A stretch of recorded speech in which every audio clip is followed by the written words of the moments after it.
সুজি দিয়ে এমন একটি নাস্তা বানানো যায় যেটা একবার খেলে বারবার বানাতে ইচ্ছে করবে। মাত্র 10 মিনিট আর খুবই সাধারণ কিছু উপকরণ, আর তৈরি হয়ে যাবে এমন সফট সুজির নাস্তা। আমি যখন প্রথমে এটা বানাই, এত মজার হয়েছিল যে সবাই রেসিপিটা জানতে চেয়েছিল। ভেতরে একদম সফট আর ফ্লেভারফুল, চায়ের সাথে খেলে তো একদম perfect combination. Hello friends, welcome back to my channel test of kitchen. তাহলে চলুন আর দেরি না করে শুরু করা যাক আজকের রেসিপি। প্রথমে একটি ব্লেন্ডার জারে আমি নিয়ে নিচ্ছি 1 কাপ পরিমাণ সুজি। এবার সুজিটাকে ভালো করে ব্লেন্ড করে নিব। সুজিটা ভালো করে ব্লেন্ড করা হয়ে গেলে একটি বাটিতে ঢেলে নিব। এর মধ্যে দিয়ে দিব 2 টেবিল চামচ টক দই, কুচি করে রাখা 2টো কাঁচামরিচ, ধনেপাতা কুচি আর হাফ চা চামচ লবণ।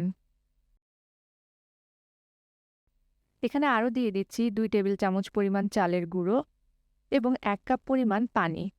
এবার সবকিছু একসাথে ভালো করে মিক্স করব। বন্ধুরা, আপনারা আমার এই রেসিপিটি কে কোন জায়গা থেকে দেখছেন অবশ্যই কমেন্ট করে জানাবেন। আপনার কমেন্ট আমাকে নতুন নতুন রেসিপি বানাতে অনুপ্রেরণা যোগায়। বন্ধুরা, 1 কাপ পরিমাণ পানি দেওয়ার পরে ব্যাটারটা এখন একটু ঘন লাগছে, তাই আমি এখানে আরও 1/4 কাপ পরিমাণ পানি দিয়ে দিচ্ছি। এবার ভালো করে মিক্স করে নিব। ব্যাটারটা একদম স্মুথ করে মিক্স করে নিতে হবে। সব শেষে আমি এখানে দিয়ে দিচ্ছি 1/4 চা-চামচ বেকিং সোডা।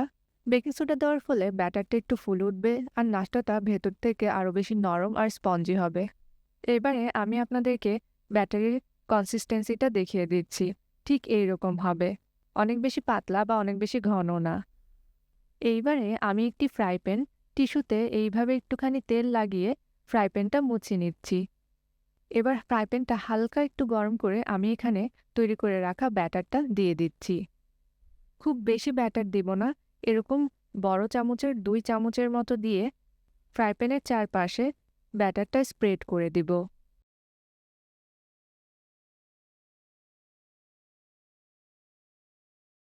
এবার লো ফ্লেমে রেখে দিব। আস্তে আস্তে দেখা যাবে নাস্তাটার উপরের দিকে এইরকম সিদ্ধ হয়ে এসেছে। তখন নাস্তাটা আমরা উল্টে দিব।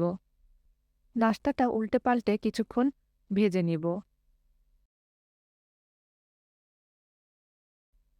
তারপর এখানে দিয়ে দিব 1 চা-চামচের মতো তেল।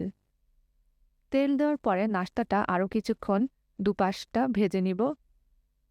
দেখা যাবে একটা সুন্দর কালার চলে আসছে দুপাশেই। এবার নাস্তাটা রেডি হয়ে গিয়েছে, নাস্তাটা তুলে নিব।